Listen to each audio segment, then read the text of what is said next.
사운드 오브 뉴스로 이어가겠습니다. 김민아 기자 어서 오세요. 안녕하세요. 네, 오늘 들어볼 소리는요? 세월호 참사가 일어난 지 이제 만 4년이 됐는데요. 이 추도식 소리를 함께 들어보시죠.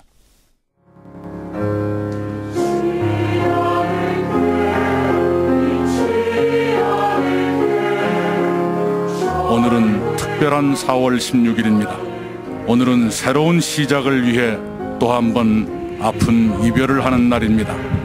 우리 사회가 이제 세월호 희생자들을 우리 모두의 가슴에 담고 그날을 기억하면서 가족을 비롯한 우리 사회의 상처를 치유하고 안전한 나라를 만들기 위한 장정을 새로운 각오로 시작하십시다. 사랑하는 아들, 딸들아, 지켜주지 못해 정말 미안하구나. 진상규명과 안전사회 건설에 대한 염원은 못난 부모들에게 맡기고 이제는 고통 없는 그곳에서 편히 쉬기를 바란다. 구름이 되고 바람이 되어서 너희들이 꿈꾸었던 곳에 가거라. 귓가에 바람이 스칠 때 그때 너희가 함께 하고 있다고 생각할게.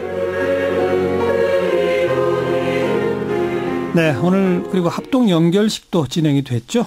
그렇습니다. 방금 들은 소리 앞부분은 이낙연 국무총리의 목소리였고요. 뒷부분은 전명선 세월호 참사 피해자 가족협의회 운영위원장의 목소리였습니다. 오늘 이제 그 행사 전에 고잔역부터 합동 분향소까지 걷는 추모 행진도 있었는데요. 여기에만 1000여 명이 참여를 했다고 하고요.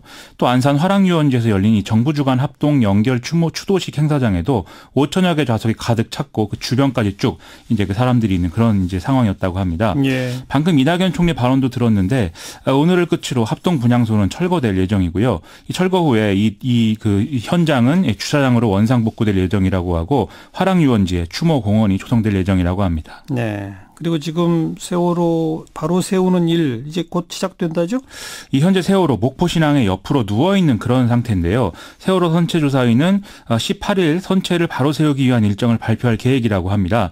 이렇게 되면 현재 부두 바닥면에 닿아 있어서 진입을 하지 못한 남학생 객실 등을 중심으로 미수습자 수색작업 체계가 가능해지는데요. 지금까지 남아있는 미수습자는 단원고 학생 남현철, 박영인 군과 교사 양승진 씨, 권재근, 권혁규 부자 등 5명으로 그렇게 되어 있습니다. 문재인 대통령은 어제 페이스북을 통해서 선체조사위와 세월호 특조위를 통한 세월호의 진실을 끝까지 규명하겠다 이렇게 한 바 있는데요. 오늘 수석보좌관 회의를 주재한 자리에서도 지난 두 달간 실시한 국가안전대진단을 통해서 확인한 문제점들의 개선 방안을 5월에 보고해라 이렇게 지시하기도 했습니다. 그 사회적 참사 특조위 인사 문제로 여전히 잡음이 있죠?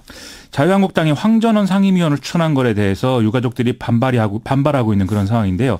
황전원 상임위원은 1기 특조위에서 진상규명 활동을 방해하고 특조위 해체를 조장했다. 이런 비판을 받고 있습니다. 이 4.16 가족협의회 집행위원장 유경근 씨 이 문제로 삭발까지 했는데 오늘 더불어민주당도 이 추천 재검토를 자유한국당이 요구를 했습니다. 그런데 이 추도식에 자유한국당은 이제 불참을 하는 상황이거든요. 그래서 이런 요구를 받아줄지 지금 뭐 얘기할 수 없는 그런 상황인 것 같습니다. 네. 특조위는 외력설까지 포함해서 진상규명을 한다 이런 계획이고요. 일부 언론에서 잠수함 충돌설까지 포함해서 이 특조위가 조사할 예정이다 이렇게 보도를 했는데요. 오늘 아침 CBS 김현정의 뉴스쇼에 장완익 특조위원장이 직접 나왔습니다. 1기 특조위에서 제대로 진상규명이 안 돼서 이런 논란이 여러모로 확대가 된 바 있기 때문에 이런 논란들을 제대로 잠재우는 게 자신들의 역할이다 이렇게 얘기를 하고 있거든요. 최근 고의 침몰설을 주장하는 다큐멘터리가 개봉을 하기도 해서 또 여러 말이 나오고 있는데 이게 빨리 좀 진상규명이 마무리가 돼서 이런 여러 논란들이 종식이 좀 돼야 되겠습니다. 2기 특조위는 지난 3월 29일에 첫 전원회의를 열었는데요. 올 하반기부터 본격적인 조사 활동을 시작할 수 있다. 이런 이제 입장입니다. 네, 다음 뉴스는. 지난 토요일 미국, 영국, 프랑스가 합동으로 시리아의 화학 무기 시설 등에 대한 공습을 단행했습니다. 시리아 정부군과 러시아는 시리아의 방공망이 공습을 무력화시켰다라고 주장하고 있는데 미국은 자신들이 목표물을 모두 타격하는 데 성공했다라면서 그 증거로 위성사진을 제시하는 그런 상황입니다. 다만 이 공습을 강행한 미국의 의도에는 좀 의문이 제기가 되는 그런 상황이라고 합니다. 미국의 의도에 대한 의문? 그렇습니다. 어떤 내용이죠? 이 일부 언론 보도를 보면 시리아 정부군은 종군 전력 등을 미리 미리 러시아군의 기지로 대피시켜놨기 때문에 피해가 크지 않은 것으로 이제 파악이 된다. 이런 얘기도 나오고 있고요. 또 화학 무기 시설을 파괴했다지만 어떤 대기 중에 이제 화학 물질 등이 퍼져나가는 이런 상황이 아니었기 때문에 이 공습이 성공한 거냐 여기도 의문이 제기된다. 이런 보도 역시 나오고 있습니다.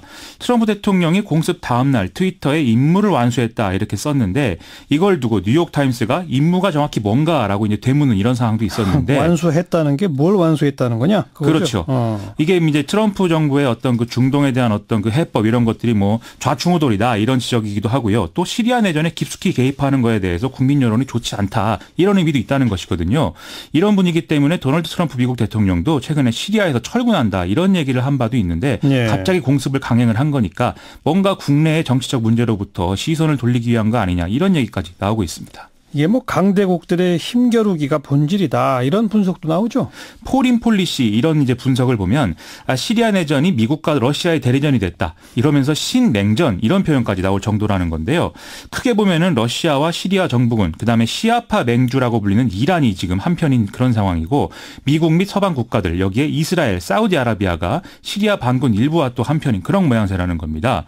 다른 주요 국가들도 미국과 러시아와의 관계에 따라서 지금 태도를 달리하고 있기 때문에 일부 전문가들은 이게 마치 1차 세계대전을 연상케 한다 이런 진단까지 내리고 있는 상황입니다. 우리 관심사는 뭐 이런 중동의 복잡한 정세 또 미국의 개입 이런 게 혹시 북핵 문제에 영향을 미치느냐 이거 아니겠어요? 그렇습니다.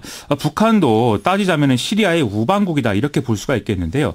일부 언론은 트럼프 행정부의 시리아 공습이 북미 대화가 잘 되지 않을 경우에 대한 북한의 어떤 메시지로 기능할 수 있다. 즉 이제 대화가 잘 안 되면 공습할 수 있다는 메시지다. 이렇게 이제 분석하는 경우도 있습니다. 네. 북한은 지난해 4월 달에는 미국의 시리아 공습에 명백한 침략 행위라면서 반발했는데 이번에는 이제 침묵하는 그런 상황이거든요. 어쨌든 영향이 있다면은 좋은 방향으로 좀 영향이 됐으면 하는 바람입니다. 네. 오늘 중앙선거관리위원회가 그 김기식 금감원장 건 관련해서 회의했죠. 오후 4시부터 전체 회의를 열어서 이제 그 논의를 했는데 지금 뭐 그 6시 정도면은 결론이 나온다라고 얘기를 하고 있지만 아직도 이제 결론이 안 난 그런 상황인 것 같습니다. 뭐 비공개 회의를 계속 진행하고 있는 모양이에요. 그렇습니다. 이 8시 정도에는 뭐 결론이 나온다고 하니까 곧 얘기가 나올 것 같습니다. 어쨌든 청와대는 지난주에 중선관위 4가지 사항에 대한 유권 해석을 요청을 했죠.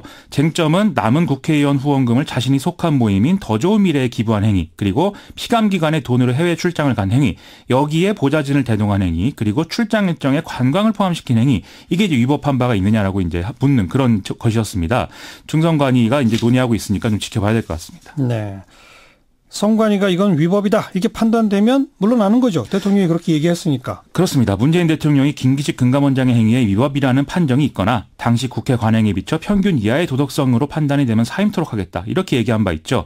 그러므로 선관위가 위법 판단을 내리면 김기식 금융원장은 자진 사퇴할 수밖에 없는 그런 상황이 되는 것이고요. 위법이 아니라는 결론을 내리더라도 선관위의 어떤 구체적인 판단 내용을 기준으로 해서 도덕성 부분을 판단해서 청와대가 자진 사퇴를 권유할 수도 있다. 이런 전망도 있습니다. 물론 정면 돌파로 가는 경우의 수도 여전히 있는데 이 댓글 조작 의혹이 나왔기 때문에 이건 좀 불투명한 상황이다. 이렇게들 많이 분석하는 것 같습니다. 김기식 금감원장의 오늘 행보는 어땠습니까? 오늘 이제 김기식 금감원장은 저축은행 최고 경영자 간담회에 참석을 해서 저축은행 고금리 대출에 대해서 직격탄을 날렸습니다. 저축은행의 법정 최고금리가 연 27.9%에서 24%로 인하되기 직전에 저축은행들이 추가 대출이나 장기 계약을 유도했다. 이런 지적도 했는데요. 네. 이것 때문에 저축은행들은 좀 충격에 빠졌다는 것이거든요. 그래서 김기식 금감원장의 이런 행보가 어떤 의미냐 이걸 놓고도 또 설왕설래가 오가는 상황입니다. 아무튼 지금으로서는 선관위의 결정을 지켜봐야 되겠네요. 그렇습니다. 다음 뉴스.